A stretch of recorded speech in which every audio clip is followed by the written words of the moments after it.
بسم اللہ الرحمن الرحیم۔ السلام علیکم ورحمۃ اللہ وبرکاتہ۔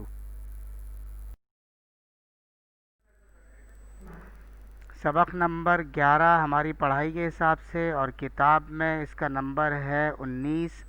نام ہے دنیا اسلام۔ یہ ایک نظم ہے جس کے شاعر علامہ محمد اقبال ہیں۔ حضور صلی اللہ علیہ وسلم کی حدیث مبارکہ سے شروع کرتے ہیں۔ اللہ کے رسول علیہ صلاۃ والسلام کے حدیث کے الفاظ ہیں: الدعاء هو العبادہ۔ ایک حدیث تو آپ نے پڑھی ہوگی، سنی ہوگی، مشہور ہے، دعاء مخ العبادہ۔ ایک اور حدیث یہ بھی ہے ان الفاظ کے ساتھ: الدعاء هو العبادہ۔ ترجمہ یہ ہے کہ دعا ہی عبادت ہے۔ دوسری حدیث جو مخ العبادہ کے الفاظ والی ہے اور یہ جو هو العبادہ کے الفاظ والی ہے، دونوں کا مفہوم ایک ہی بن رہا ہے کہ بھئی اصل تو عبادت دعا ہی ہے۔ دعا ہی عبادت کی روح، عبادت کا مغز ہے، تو دعا کا بڑا اہتمام کرنا چاہیے۔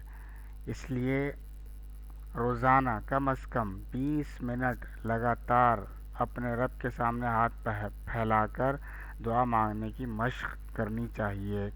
بطور خاص یہ دعائیں مانگنی چاہیے: دنیا آخرت کی بھلائی، صحت و تندرستی اور عافیت و سلامتی، اسی طرح والدین، اساتذہ، رشتہ داروں، دوستوں اور تمام مسلمانوں پر اللہ تعالیٰ کے رحم کی دعا یہ ضرور کرنی چاہیے۔ اللہ تعالیٰ ہم سب کو عمل کی توفیق نصیب فرما دے۔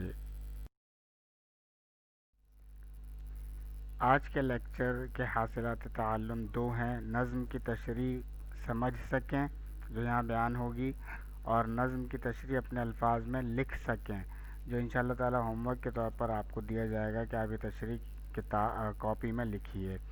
یہ دو حاصلات تعلم ہیں۔ اشعار اور ان کی تشریح کی طرف چلتے ہیں۔ ایک شعر، پھر حوالے شعر، پھر حوالے شاعر یہاں آپ کو دکھائیں گے، اور پھر اس کے بعد اس کی تشریح۔ تو دیکھیے، پہلا شعر ہے: کیا سناتا ہے مجھے ترک و عرب کی داستاں، مجھ سے کچھ پنہا نہیں اسلامیوں کا سوز و ساز۔ حوالہ شعر کیا ہے؟ یہ ہے کہ یہ شعر علامہ اقبال کی نظم دنیا اسلام سے لیا گیا ہے، جو ان کے کلام کلیات اقبال سے ماخوذ ہے۔ حوالہ شاعر کیا ہے؟ حوالہ شاعر یہ ہے کہ علامہ اقبال کا پورا نام شیخ محمد اقبال تھا۔ وہ 1877 میں سیالکوٹ میں پیدا ہوئے۔ M A government college Lahore سے، بیرسٹری انگلستان سے کی، اور جرمنی کی ہائیڈلبرگ یونیورسٹی سے پی ایچ ڈی کی ڈگری لی۔ پھر لاہور میں سکونت اختیار کر کے بیرسٹری کا پیشہ اپنا لیا۔ آپ بیک وقت مغربی و مشرقی علوم کے جامع تھے۔ اقبال نہ صرف اچھے قانون دان، سیاستدان، صوفی، تحریک پاکستان کے سرگرم لیڈر تھے، بلکہ پاکستان کے قومی شاعر بھی ہیں۔ اقبال نے مسلمانوں کو مسلمان بننے اور خود کو پہچان کر عشق رسول صلی اللہ علیہ وسلم، یقین اور عمل کے راستے پر چلنے کا سبق دیا۔ پہلے شعر کی تشریح کچھ اس طرح سے ہے: شاعر مشرق علامہ اقبال مسلمانوں کے شاندار ماضی کے تذکرے کے حوالے سے فرما رہے ہیں کہ مجھے یہ داستانیں سنانے کی ضرورت نہیں، میرے سامنے مسلمانوں کی تاریخ کے تمام مناظر ہیں۔ میں اسپین، افریقہ اور چین تک کی فتوحات سے بخوبی واقف ہوں۔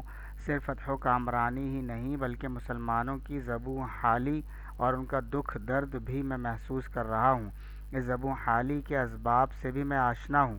اس لیے تاریخ سے سبق سیکھنے کی ضرورت ہے تاکہ مسلمان دوبارہ اپنا کھویا ہوا مقام حاصل کر سکیں اور تنزلی کی تاریخ دوبارہ نہ دہرائی جا سکے۔ دوسرا شعر اور حوالہ شعر اور شاعر: حکمت مغرب سے ملت کی یہ کیفیت ہوئی، ٹکڑے ٹکڑے جس طرح سونے کو کر دیتا ہے گاز۔ حوالہ شعر وہی ہے۔ یہ شعر علامہ اقبال کی نظم دنیا اسلام سے لیا گیا ہے، جو ان کے کلام کلیات اقبال سے ماخوذ ہے۔ حوالہ شاعر بھی وہی ہے۔ ہر شعر میں حوالہ شعر اور حوالہ شاعر وہی آئے گا۔ علامہ اقبال کا پورا نام شیخ محمد اقبال تھا۔ وہ 1877 میں سیالکوٹ میں پیدا ہوئے۔ M A government college Lahore سے، بیرسٹری انگلستان سے کی، اور جرمنی کی ہائیڈلبرگ یونیورسٹی سے پی ایچ ڈی کی ڈگری لی، پھر لاہور میں سکونت اختیار کر کے بیرسٹری کا پیشہ اپنایا۔ آپ بیک وقت مغربی و مشرقی علوم کے جامع تھے۔ اقبال نہ صرف اچھے قانون دان، سیاستدان، صوفی، تحریک پاکستان کے سرگرم لیڈر تھے بلکہ پاکستان کے قومی شاعر بھی ہیں۔ اقبال نے مسلمان کو مسلمان بننے اور خود کو پہچان کر عشق رسول صلی اللہ علیہ وسلم، یقین اور عمل کے راستے پر چلنے کا سبق دیا۔ دوسرے شعر کی تشریح دیکھ لیجیے۔ مذکورہ شعر میں شاعر مشرق علامہ اقبال حکمت مغرب کو مغربی سازشیں قرار دیتے ہوئے فرماتے ہیں کہ مغرب نے انتہائی عیاری سے مسلمانوں کو دین سے دور کر دیا۔ آج کا مسلمان مغربی تہذیب کے رنگ میں رنگا جا چکا ہے، وہ ذہنی طور پر آج بھی ان کا غلام ہے، اور اس اندھی تقلید نے مسلمان کو اسلام سے دور کر دیا ہے جو اس کی پستی کا بڑا سبب ہے، اور اس بنا پر ملت کی حالت مسلسل بگڑتی جا رہی ہے اور آپس میں اتحاد و اتفاق، پیار اور محبت کی جگہ انتشار و افتراق نے لے لی ہے۔ اقبال مسلمانوں کو سونے سے تشبیہ دے کر فرما رہے ہیں کہ جس طرح کیمیکل سونے کو گلا دیتا ہے، اسی طرح مغربی سازشوں نے مسلمانوں کو ایک دوسرے سے کاٹ دیا ہے۔ تیسرا شعر اور حوالہ جات۔ ہو گیا مانند آب ارزاں مسلماں کا لہو، مضطرب ہے تو کہ تیرا دل نہیں دانائے راز۔ حوالہ شعر اور حوالہ شاعر وہی ہے جو پچھلے اشعار کا تھا، لہٰذا آپ خود اسے پڑھ لیجئے گا۔ تیسرے شعر کی تشریح۔ مذکورہ شعر میں شاعر مشرق علامہ اقبال مسلمانوں کی نسل کشی اور منظم قتل عام پر دنیا کی بے حسی اور خاموشی پر افسوس کرتے ہوئے فرماتے ہیں کہ آج خون مسلم کی کوئی اہمیت نہیں ہے، ہر طرف مسلمانوں کا قتل عام جاری ہے، لیکن نام نہاد دانشوروں اور انسانی حقوق بلکہ جانوروں تک کے حقوق کے علمبرداروں کی مجرمانہ خاموشی قابل تشویش ہے۔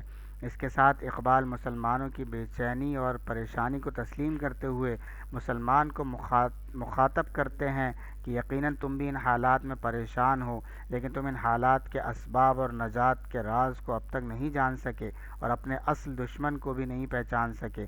ضرورت اس بات کی ہے کہ تم دشمن اور اس کی چالوں کو سمجھو اور اس کے سدباب کے لیے عملی میدان میں اترو۔ بقول شاعر، قوت عشق سے ہر پست کو بالا کر دے، دہر میں اسم محمد سے اجالا کر دے۔